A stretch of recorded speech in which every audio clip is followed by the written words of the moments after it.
So I've got a confession to make. I just recorded a DI'd acoustic guitar on a big album project. And the reason this comes as kind of a confessional is because recording acoustic guitars direct is just one of the worst things you can usually do on a record. And it kind of breaks my heart when I hear people releasing albums and the guitars are just DI'd out of the acoustic, and it's that just horrible plasticky crap sound, when in reality just a Shure SM57 into a cheap interface would have sounded better and most likely fit the record better than going DI out of the acoustic guitar. But so why did I do it? Well, to be honest, I just got this Ovation again, and that weird Ovation guitar direct, it's kind of a crummy sound, but I've done so much work with Robert Fripp and a lot of the guitar craft people that I kind of have a weird nostalgic attachment to this sound, because so many of the really cool records they did were recorded this way live. But the thing about recording Ovation guitars direct, and truth is any guitars, where I have the most luck is when I make no attempt whatsoever to try to make them sound like miking up a nice Martin or Taylor or something. You just kind of have to embrace the weird. You have to embrace that it sounds like some weird, crummy, plasticky thing, and do whatever you can to just sort of sculpt that into something new and interesting that will hopefully blend in well on your record. So again, if you're trying to do something organic and rootsy, don't record direct. Just stick an inexpensive dynamic mic or a really great condenser mic and get a great sound. But if you want to do some cool things recording direct with an acoustic guitar, then I recommend finding ways to use different kinds of processing and EQing and sit it and mix different ways so that it's something unique to the sound, because cool always beats out good in the end.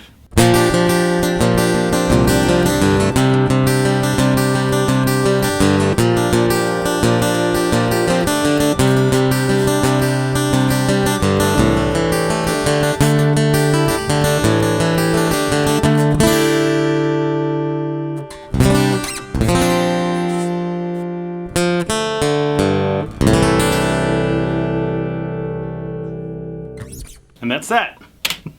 So I probably won't mix this record for another month or two, but and this guitar part will end up being quite a bit different. But if you want to see some of the processing I just did in the box real quick to get that sound, let me show you. It did hit an LA2A on the way in and A Designs Pacifica, but what we got going here is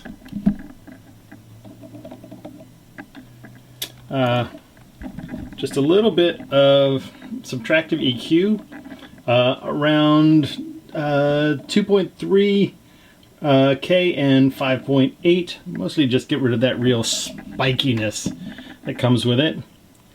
Next I hit Peacock, vinyl emulation from Crane Song, which is one of my favorite tools in the world for rounding out things that are a little thin or brittle.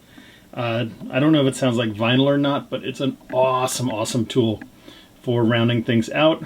Got the PASIC or the Pass EQ from SPL, and all I'm doing is a little bit of low shelf boost in there, really shallow slope to round out the bottom, and then just hitting a little bit of the Valhalla plate, which is inexpensive and actually one of my favorite plug-in reverbs.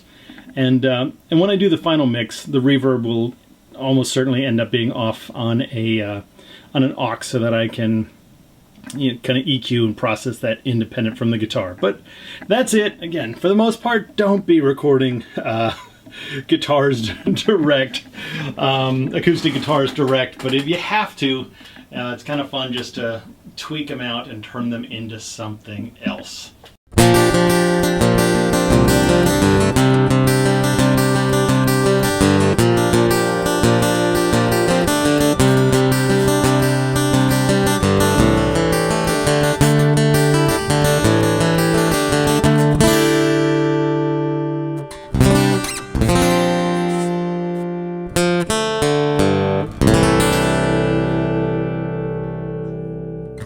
And that's that.